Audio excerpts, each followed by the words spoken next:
You're listening to Jamie's Local Love, an Arizona's Family Originals podcast. Hi, everybody. I'm your host, Jamie Soretta. On this podcast, we celebrate everything local. And you got to love a Valley guy who creates delicious food with his family right here in town. I want to introduce Demetrious Makel of Word of Mouth Grill in Tempe. Demetrious, great to have you back. Great to see you again. Great to have you. Great to be here. Thank you for having Tell me about Word of Mouth Grill, because you're celebrating 5 years in the Valley. Where exactly are you located? We're on McClintock and Elliott. Yeah, 7660 South McClintock, Suite 103. And you've been in that corner, that nook over there, for 5 years. Tell me about how you started doing barbecue, because you really started in the industry very young. Yes.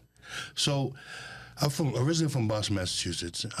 We moved from Boston, Massachusetts. We lived in California, and then from California, we moved to Tucson when I was like 14, 15 years old.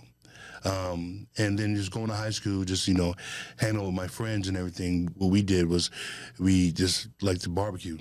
I mean, back then it was just like grilling steaks and just, hot dogs and stuff like that. And that's how it started. And then I just started really like cooking. And then at one point in time, I met a guy who owns Mama's Pizza by the name of Vinny Spina. And he took me under his wing and he kind of showed me how to really like work at a restaurant and have a good work ethic, how to get up early in the morning and meet him at his house. And what we'd end up doing, we'll do some yard work because he had stuff growing in his yard that he would take to the restaurant, like fresh tomatoes and so forth. And he would just help me, teach me how to become self-sufficient as far as cooking. When I would go to his restaurant, I did a lot of the prep cooking. He taught me how to do pizzas, and then he also taught me how to like run the business. Basically, he ended up leaving it to his son. But while he was working there, he had a son working there, and he was also showing me. And he would just let me know, like, how do you read people, and that one of the most important things when you do own a restaurant is that the owner has to be there. The owner has to always be there, because if there's any questions, if they want to speak to a manager, if they want to speak to the owner, if you're available, that makes them feel more confident in your business.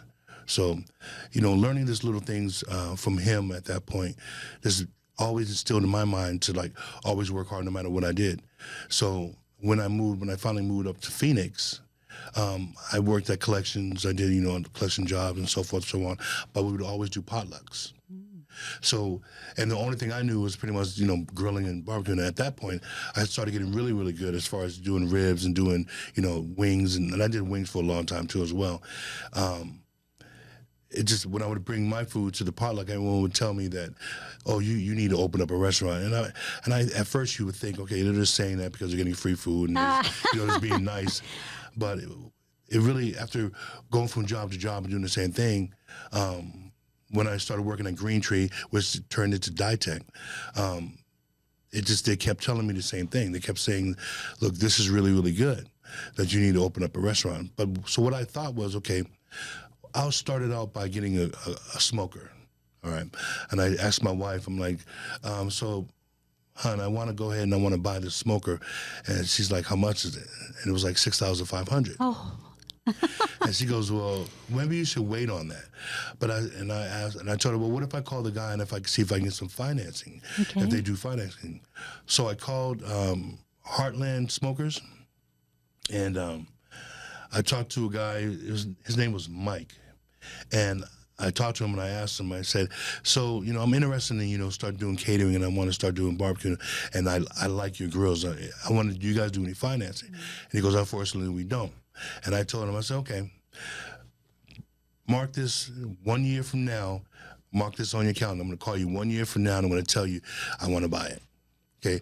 And 1 year to the day, I called him up and I said, you remember me? And he started laughing. And he goes, yeah, I remember you. You said you was right on it. He said 1 year to the day. And I go, yeah, I'm ready to buy the smoker. So I paid for it. And then he had one of his drivers drive it down, from St. Louis to Arizona, to Phoenix, where we lived. And what ended up happening, I met the drivers and, we dropped off the smoke and everything was fine. And then we just started doing like small things like farmers markets. And we did like jazz festivals. We did weddings. We did baby showers. We just started doing small events. Word of mouth. Word of mouth, kind of yes. the name. Yes. So it really was people who knew you, people who heard about you. Yeah, so that's why we came up with the name Word of Mouth Grill, because I wanted my food to speak for itself. Even to this day, I don't do any advertising. I haven't done any advertising. I just go off of word of mouth with people. Like if they like it, then they tell someone else who likes it. And if we go to one event, we pass out our cards. And if they like the food, they pick up one of our cards and we get a phone call, which it started spreading around real fast. So what we were doing, because we both had full-time jobs, so we was doing it like as a side hustle to make extra money. So we would do it on the weekends. We focused on the weekends. So what ended up happening, we started getting into the festivals. We did the barbecue and beer festival when it was out here, and we did that, and we got voted best flavor and best sauce, which was kind of cool. And then we did the jazz festival. The first year we did the jazz festival was for 2 days, and it starts from like 5 and it ends at 10. So we were like, okay, what we're gonna end up doing, we're gonna probably bring in like 200 pounds of meat. That should be enough to be able to suffice for the night. So when we go out there and we're cooking our food and everything, we started getting a line. People started lining up, and then we sold out at 8:30. Oh my! Yeah, so we were like, wow, that was kind of cool. So the next day we said, let's double it up. Okay. Let's go ahead with 400 pounds of meat. So we went back out there, 400 pounds of meat.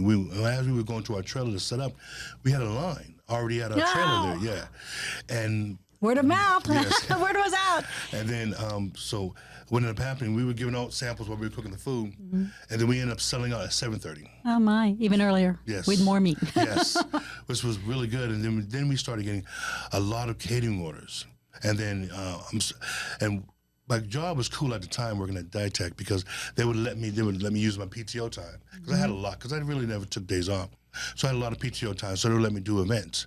So it just started getting to where we were doing more and more events, and then I ran out of my PTO time, and then I knew it was time at that point to open up a restaurant. Yeah, that was a good tell. Yes, it was a really good tell. You did mortgages, is that what you did? Yes. And then you casually mentioned your wife. Let's talk about you. Back in Tucson, you met your wife, Yes. and you've been together 30-something years? Yes, we've been together 34 years. My wife, Jackie. She's sitting here. Hi, Jackie. We see you. We met when we were 21. It was at a Halloween party. Oh, man. Yeah. Tell me more. What were you guys dressed up as? Oh, she wasn't really dressed up, but I was dressed up as a ninja. Oh. So she's like, who's that cute ninja over there? And then I gave her my phone number, and it was funny. She waited like a week to call me, but then once she did call me, we've been together ever since. Oh, man. So it's cool. Like, she's my life partner, and she motivates me, because she has a strong drive. Because her family, she's Argentinian and Italian, and first generation moving to the United States. Her parents, when they came from Argentina, they only had $20 in their pocket, and then he managed to open up a drywall company doing drywall, and end up putting all his kids through private school, which is a total of 5. All of them through private school, and they end up owning like 7 homes.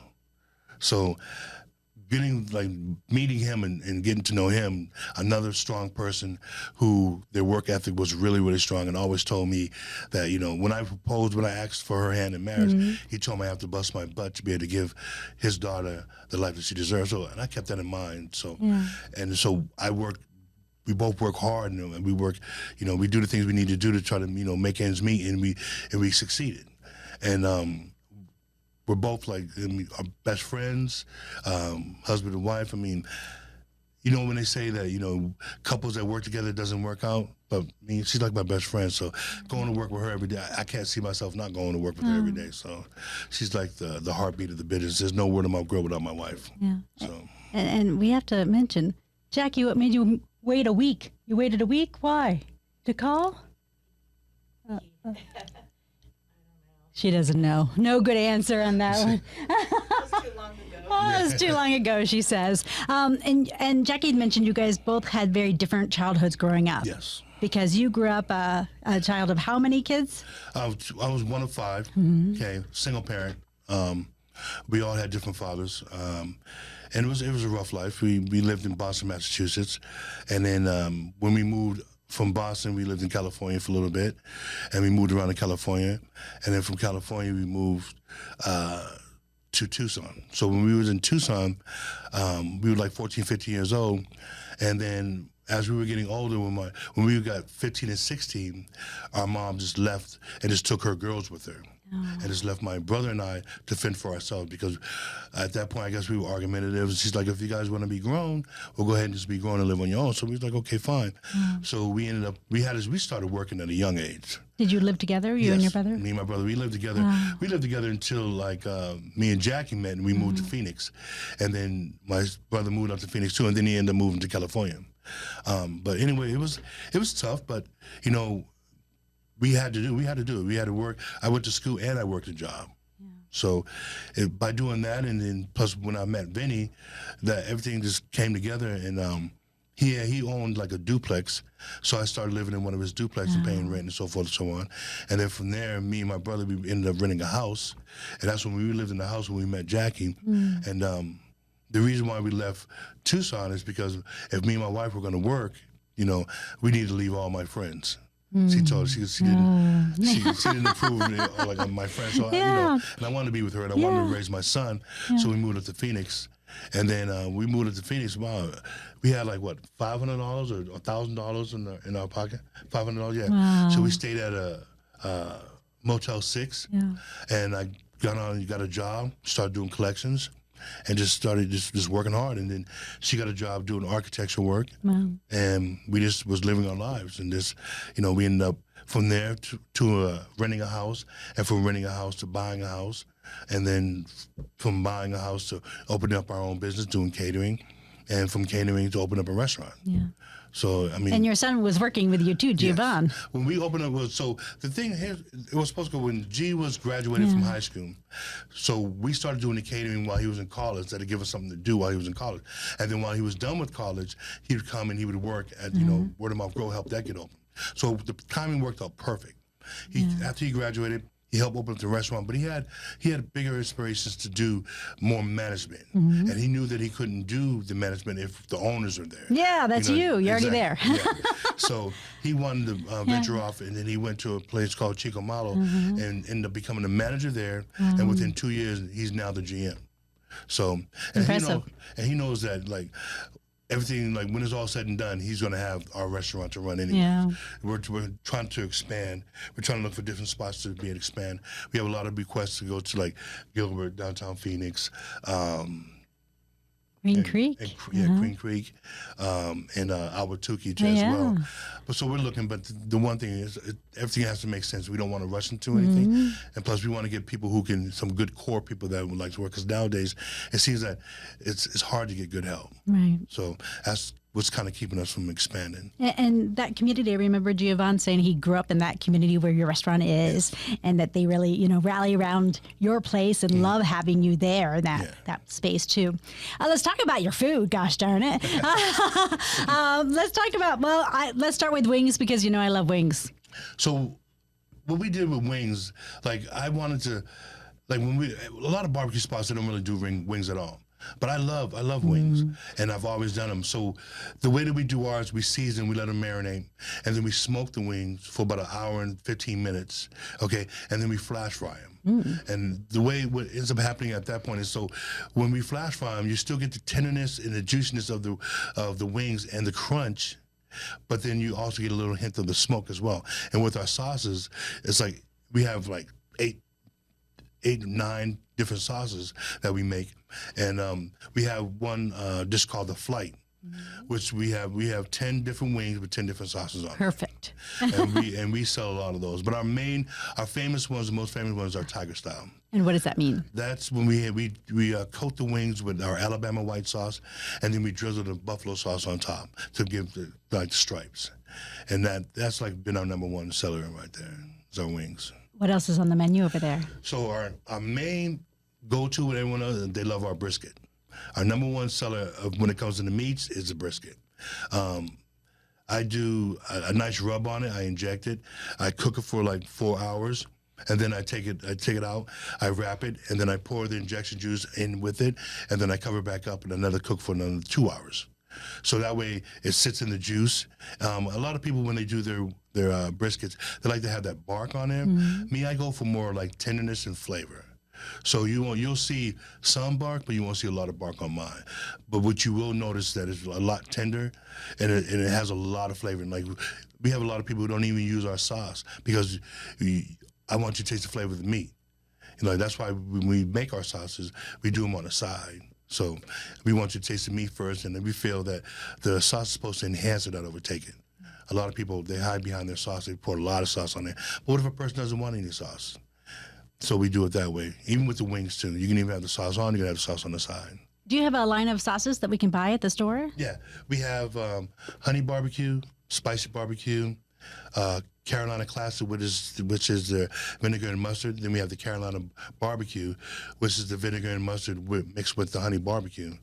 And then we have Chipotle, and then we have habanero, and then we have a new one called Arizona Heat. Oh, yeah. What's that one like? So the Arizona Heat is kind of, I mixed the habanero with the Carolina Classic. And then it gives it kind of like not as hot as a habanero, but you still get a nice little cake to it. Yeah, I like a little kick. Yeah.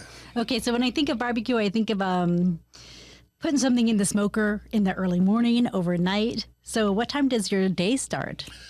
So in the morning I get up, I'll be at the restaurant probably like 8:30 to 9. And so what I'm doing, I'm cooking for the next day. And so I'll put in, like the pulled pork takes the longest. That takes about like 12 hours. So I got to put that in first if I'm going to have it for the next day. And then the briskets, I'll make like 2, maybe 3 briskets a day because I know we'll go through like at least 2 of them and between the lunch rush and the dinner rush. And then I always want to have one to start with in the next day. So the secret about, barbecue, with a lot of people don't tell you, like the food tastes the best the next day. And the reason why is because when you put it in the fridge, like when you first cook it, all the juice and everything like that, it comes out of the meat. Okay? When you put it in the fridge, you wrap it. You put it in the fridge. It gives it time to have all of it sucked back in. So when you're warming up the next day and you slice it, all that flavor is inside the meat already just sitting there. Yeah. Like when we do our briskets, like so, when we run out of the brisket, if I still have something that just comes off, it still tastes the same, but it tastes best when it sits and it renders the juices back in. And we do the same thing, like so with our tri-tip too. We do tri-tip. What I do is I season that. I let it sit for about an hour with the seasoning on it. I smoke it for about like another hour or about an hour and 15 minutes, and then I reverse sear it. And then once it gets to the temperature that I like, when it's reverse seared, we go ahead and we serve it. And that's another one that we started doing that became a really good hit too, as far as our meats. And then we also do pulled chicken, pulled pork. We have hot links. Our ribs are really, really good. We sell out our ribs like every day. So I'm making fresh batches of ribs every day. And those, what you can do when you cook those, you can have those right off the grill. Because what I do is I season them and then I smoke them. It takes about like 3 hours to smoke them. Then I wrap them and then I smoke them again. And then when they come off, they're nice and tender. They got a lot of flavor on them and they just fall off the bone. So how did you learn to do all this? From your backyard grilling? Yeah, when I lived in Tucson, we was going to high school, me and my friends, we'd all get together like on the weekends and we just have like barbecues. Like we had like, parties, with friends and everything. And we all just cooked. I was always on the grill because I just fell in love with just grilling meat. One of the most important things to me that I like the most is just seeing people, like when the reaction that they get after they taste your food and they think it's really, really good. Just the reaction, it's like a high to me. I love serving people. I love pleasing people. And then and my wife's the same way. We love having like get-togethers at our house and having parties. Like yesterday, we had a Super Bowl party at the house. It was really, we had a lot of people there. Everyone had a good time. Everyone had good food. And that's what it's all about. It's entertaining and serving people. So that's what I love to do. So cooking to me is nothing. And then when I met her, she's Argentine Italian, so she cooks too. Oh, fabulous! So both of us, we get in the kitchen. It's just like it's relaxing. I know what I got to do. I know how much season, and I like thinking outside the box. So I'm always thinking of new ways of how to do things. Like for instance, my pulled pork. A lot of people, what they do, they throw a rub on theirs. I do a Caribbean jerk seasoning on mine, which gives it a little bit of a different flavor. So that would be what kind of flavors? So have you ever had jerk chicken? Yeah. So imagine that flavor with pulled pork. So you got a little cinnamon in there, you got a little brown sugar in there and everything. Sweeter. Yeah, it's a little sweeter. But then when you taste it with the meat, it doesn't overtake it. It just gives like a nice little hint to it. And at first people didn't understand it, but now we can't sell enough of it. Like we always get, like, when people order from us, they're always getting it by the pound. Like 2-3 pounds. Like, matter of fact, we have a catering order tomorrow. We have I think it's like 8 pounds of pulled pork, another 6 pounds of brisket, 80 wings. Oh. I mean, so, I want to go to this party. so yeah, we're gonna be cooking. Like right after this, we're gonna be starting cooking for that event today. So how do we order that Caribbean that you were talking about? Because I know people are going to want to taste that now. So you can go online or just come to the restaurant. And what is it? It's 7660 South McClintock Drive, Suite 103. It's in Tempe, Arizona. It's the southwest corner of McClintock and Elliott. And we're ordering that dish how? So you can go online and order it and just say, you can get the pulled pork by the pound, or you can get it in a sandwich. Okay. And just say, you can go online and just pick it out. It's real self-explanatory. It's real easy. You click on it. It's going to ask you if you want it in a sandwich. If not, then you have another choice of what sauce you want on it and how much you want, pretty much. And then we get the order and you come pick it up. Or we have Uber that delivers to you too. Isn't that nice? Yeah, Uber's really good. So that'll be that Caribbean flavor in the pulled pork. In the pulled pork, yes. Okay, I remember the pulled pork at your place. It was delicious. So give me a takeaway tip for that home barbecue, or someone who likes just kicking around on the weekend. What would be a good tip that you have learned? Just patience. Yeah. Just be real patient. Let the meat. You want to have it to where, if you're looking for a nice tender, like juicy, like brisket, brisket's pretty much like the hardest thing to do. A lot of people, they try to do the brisket and they say it's hard to do, but actually it's really not. All you have to do is just make sure, like when you cut some of the fat off, make sure you don't cut too much fat off, because the fat's going to help render in the juice and keep it, the flavor in the brisket. And then you want to have it like 250, 275 at the most, and just let it slowly cook. And then, you'll know when you feel it, if it's a little rubbery or jiggly, if it's done or not. And the thing is like, a lot of people, they want to have this big flame, this big fire. And you don't have to do that. All you have to do is, if you have a regular grill, just have the flame at a decent, decent heat, and just, put your food on there and just watch it.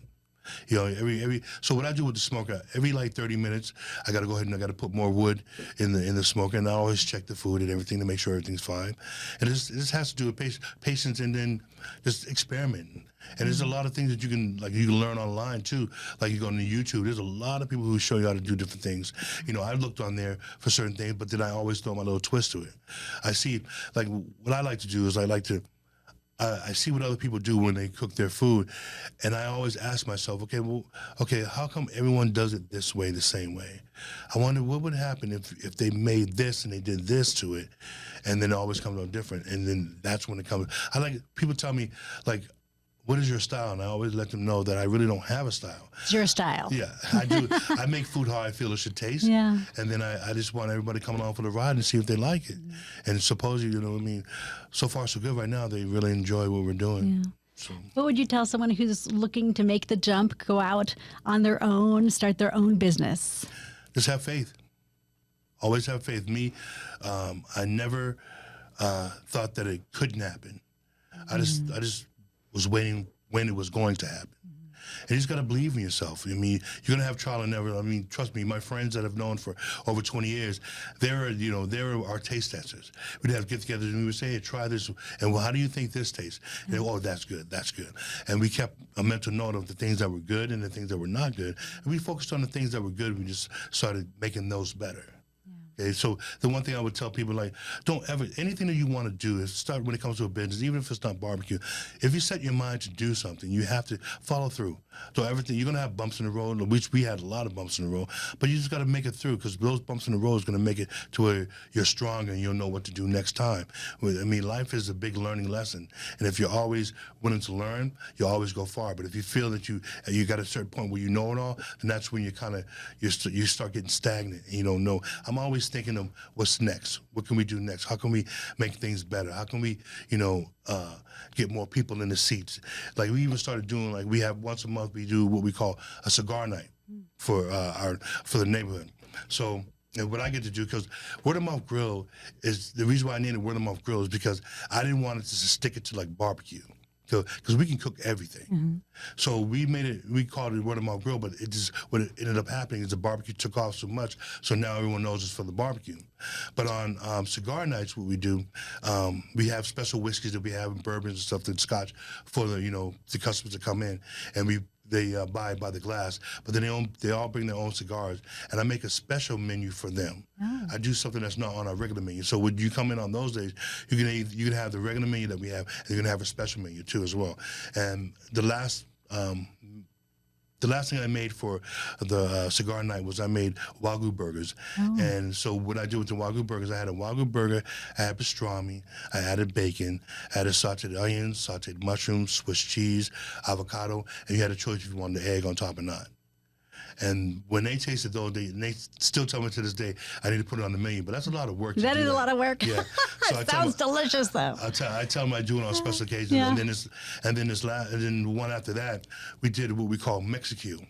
So we have another concept called Mexican where we do it on Tuesdays. Every Tuesday we call Mexican Tuesday. Okay. I have a chef that comes in. He's really specialized in Mexican food, but he uses my smoked meats to do it. So he does we'll do smoked brisket birria tacos. And then we'll do like a smoked chicken chimichanga. We also have, we just started doing birria egg rolls. Yeah. Oh, I bet that's good. Oh, it's really good, yeah, but the consomme is really, really good. So we did that for Cigar Night, and that took off. That did really, really well. And then the next one was going to be on March 6th on Cigar Night. I'm doing truffle butter shrimp tacos. Oh, wow. And then truffle butter tomahawk steak tacos. So can't miss. Yeah, you don't mark your calendar that. for that one. What are you loving in Arizona right now? What are you eating? What are you drinking? What are you doing? What are you just loving right now in Arizona? I'm just loving life. I'm just at this point in my life. I get up every day. I have a purpose, and I just love this serving. Like seeing people, it's like having a restaurant is like having people invited to my house, but it's, it's a bigger scale. And I just feel at home when I'm at the restaurant because I'm pretty much there. We're there at the restaurant more than we're at our house. But and so everyone who comes in, our customers, we treat them like if they're our family. One thing you'll know, and if you look at our reviews, they always say the owners there, they're nice, the hospitality is really, really good. We strive up for doing that. We want to make sure when you come to our restaurant, you get a really, really good experience. So I mean, I love the fact that people come in, and even though we're busy, and I always talk to my wife about this. I'm busy. I'm cutting brisket. They come straight up to the window. They knock on the window, and they're like, "Your food's great. I love it. Everything is great." You get a good feeling about that. It makes you proud of what you do, and it makes it worth getting up every morning. Even though you don't want to get up in the morning, it makes it worth it. Just to have the smile on people's faces and to have them always come back and just bring more people and they say, "Look, I brought this person, and they always go, yeah, it's word of mouth." Yeah, I love it. I love it, and it's really happening. And I've been thinking about you guys ever since I tasted your food so many years ago. So it's great to see you again. Jackie, you as well. Thanks for coming. Demetrious Makel of Word of Mouth Grill in Tempe. You got to try it. Thanks for listening to Jamie's Local Love, the podcast. I'm your host, Jamie Soretta. Our technician is Tom Heidinger. Our editors are Lorraine Shearing and Gina Coy. Jamie's Local Love, an Arizona's Family Originals podcast.